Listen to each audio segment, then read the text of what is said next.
It's a fun project. You can make your own sauerkraut without preservative, without garbage, and it's cheap, it's fun, and it's free. It's Kid in the Garden, Happy Dog. Hey, buddy.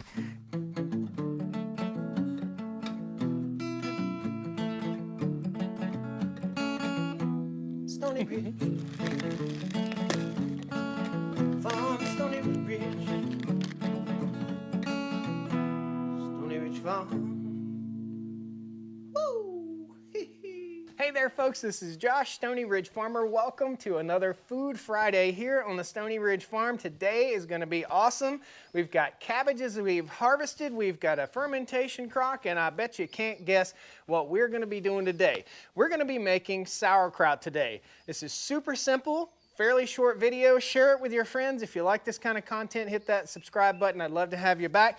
We're going to get busy. I'm going to give you all the information you need to make your own sauerkraut. And even if you don't like sauerkraut, you can still make it, and I tell you, it tastes better than the garbage you buy in the store. This is good stuff, guys. Probiotic awesomeness. Let's have some fun.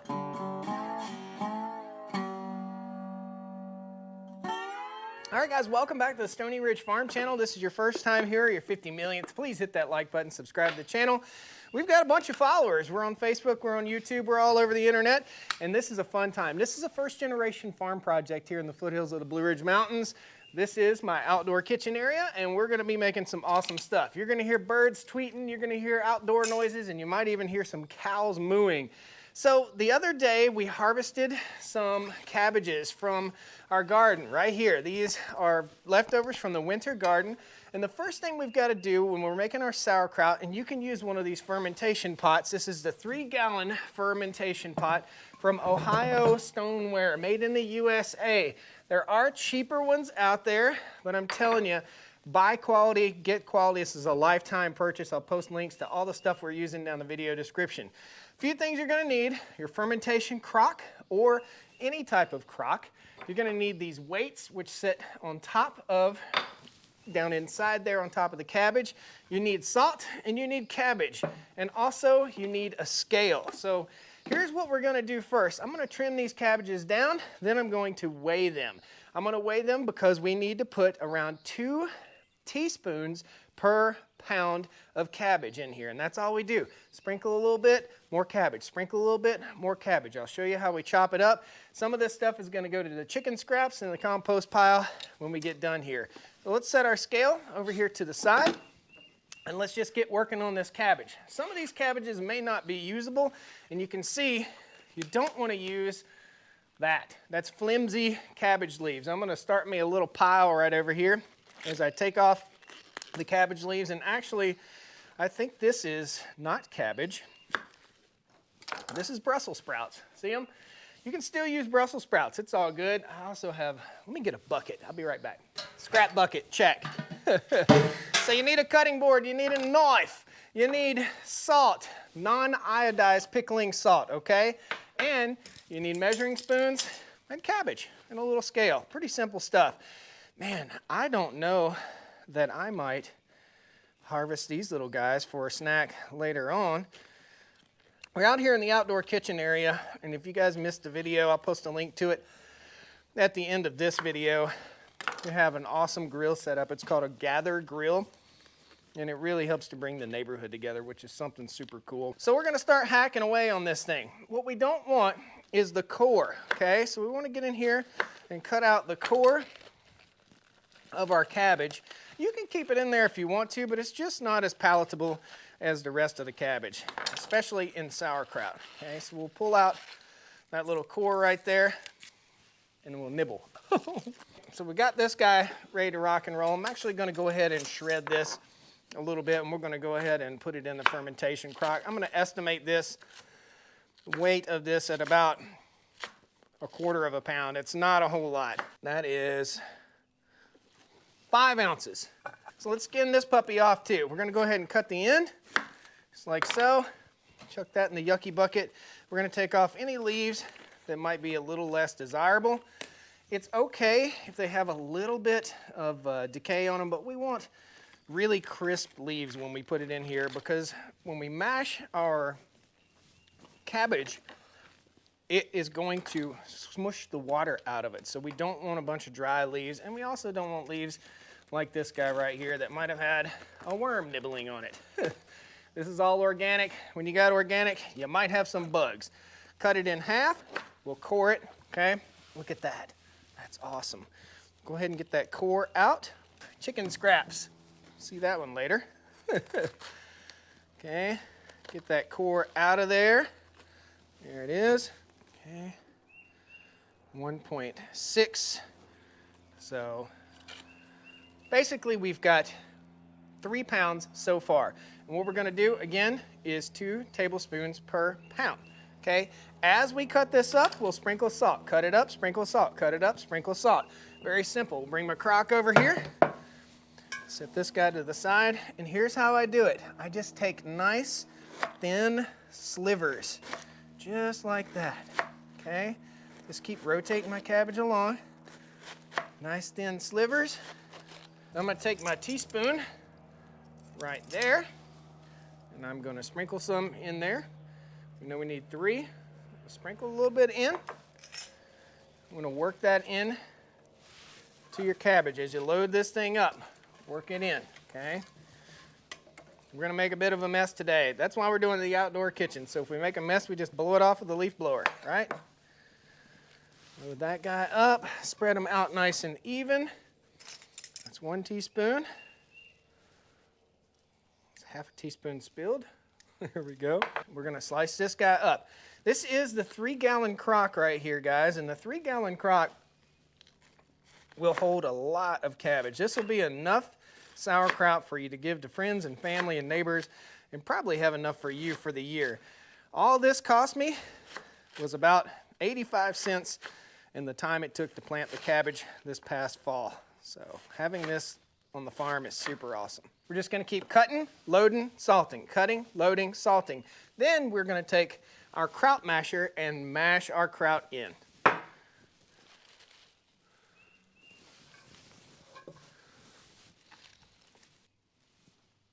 Now, there are several schools of thought for making sauerkraut. Do you make your sauerkraut all in one and then pound it down? Or do you put your sauerkraut in, pound it a little bit, put your sauerkraut in, pound it a little bit? And I'm of the school where you put your kraut in there, or your cabbage in there, and you pound on it a little bit, and you slowly work the rest of it down. So we're gonna set this head to the side, and we're just gonna start mashing sauerkraut. There's no water in here, right? You shouldn't have to add water if you mash them appropriately, and this is a sauerkraut masher. You can also use this fermentation pot to make pickles and all sorts of fermentable yumminess. I'm just gonna keep beating on this until I start seeing water. Then I'm gonna add a little more salt and add a little more cabbage, and a little more salt and a little more cabbage. Now we're at the point where we're gonna save back some of these bigger leaves, because we're gonna put these on top of the sauerkraut underneath the stones that you just saw. So we're gonna give them a good layer of protection. There we go. And you want good, fresh, nice leaves to do that with. You don't want rotten leaves or anything like that. So don't hesitate. Cabbage is pretty cheap. You can go in the store, catch it on sale, and make, again, all the sauerkraut you'd ever need, or you can grow it yourself. Just like so. Just make sure we've got enough to cover that critter up. Cut the end off here, split it in half, cut out our core, 1 cut. 2 cuts, out with the core, and just repeat this process.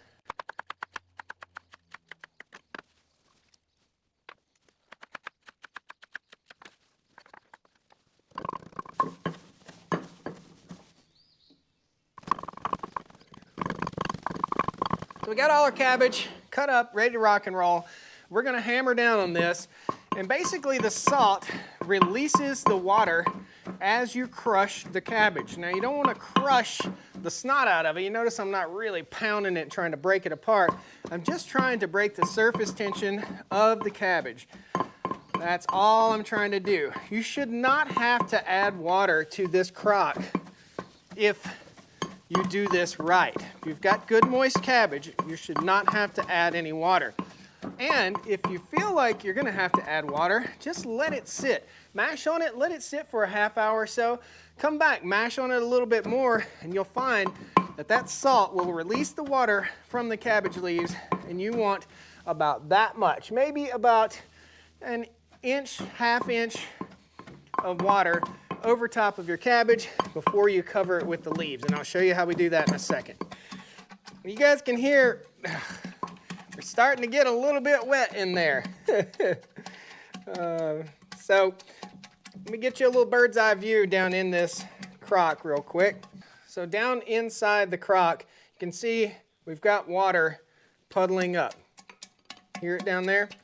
So that's what we want to do. We want to pat that water a little bit, and that water will continue to rise for a little while. We've got a little bit of cabbage on the outside edges. We want to go in there and knock that down best we possibly can.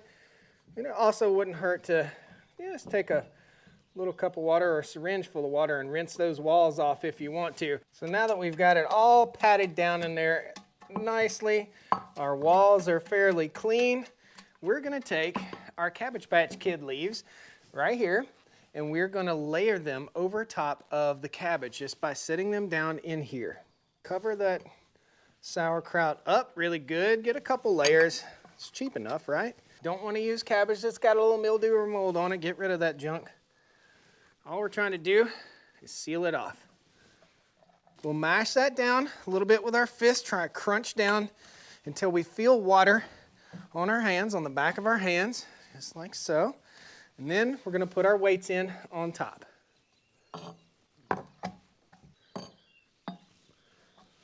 Just like so. And mash down on our weights a little bit. We want those weights to be underwater if we can get them underwater. See how that one's almost underwater? We'll just keep mashing.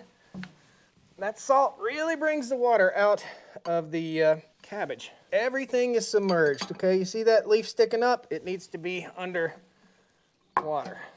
Next step, you've got a bunch of mess around the rim of your fermentation crock typically. So take your fingers and clean that mess out a little bit, and if you need to rinse it, give it a little rinse, just a little rinsey poo, okay? Splash that water out. It's fun to do this outside because you can make a mess, right? Fun to make a mess. Do it with your kids. And this is gonna sit in your kitchen or in your hallway or somewhere in your house, and you wanna keep it between 60 and 75 degrees, something like that. Too cold, it won't ferment. Too hot, and it will rot. Now, we put our lid on. This is our water seal lid. Around the outside right here, I'll show you guys, is a little divot. This divot is for our water seal. See that divot? The way this is gonna work, I'm gonna make sure, again, we're down in there. We're gonna put a little water in this, and we're gonna set our water seal lid. And see how it's got a little notch? It's gonna start bubbling in a couple days. All we wanna do is seal it off, okay? We don't have to have a big pile of water in there, but we want enough so that it doesn't evaporate. You're gonna keep an eye on this for about a week. About 6 or 7 days in, or even sooner, you're gonna start to hear it. Bloop, bloop, bloop. It's gonna bubble. It sounds really cool. Set it in your living room corner, just put it in the corner and forget about it. You'll hear it bloop, bloop, bloop. What in the world's going on? And then go over here and you open up the crock and you're like, oh, dude, that looks gross. It stinks so bad. Give it about 3 to 4 to 5 weeks, depending on the temperature of the room that you have it in, and you will have some gorgeous, awesome sauerkraut. If you want to trick this up a little bit, you want to put some garlic in there, you can do that. Basically anything. It's just salt and cabbage. If you want to make peppers, ferment peppers, you want to make pickles, all this stuff, we're going to teach you that kind of stuff here on the Stoney Ridge Farm channel. So it's time for me to go put this in my living room corner, and now you guys know how to make sauerkraut. If you see a white film on the top, it looks like mold or mildewy, that's okay. If you see black, that's not okay, all right? So if you see a little bit of white, it's okay. What that salt does is it kills off all the yeast except for the beneficial yeast, which is going to help this ferment, guys. Thank you so much for watching today. I hope you learned a little something. This is really cool. I'll post a link down in the video description. This is a fun project. You can make your own sauerkraut without preservative, without garbage, and it's cheap, it's fun, and it's free, basically, if you plant your own garden. Thanks, guys. We'll see you next time on the Stoney Ridge Farm channel. Please hit that like button, subscribe. I'd love to have you back. Check it out. Let's go feed the cows. Woo! We'll come on down to the Stoney Ridge. Bring your wife and bring your kids. We're living life pure and sweet. That's the way it's supposed to be, Stoney Ridge. Folks, welcome back to another bad lighting situation. Gotta wash my hands first. Scrubby, scrub, scrub. I don't want no scrub. Scrubbing my hands is the best thing I can do for me. All right, guys, welcome back to the Cut My Head Off Stoney Ridge Farm channel. Right there. Ugh.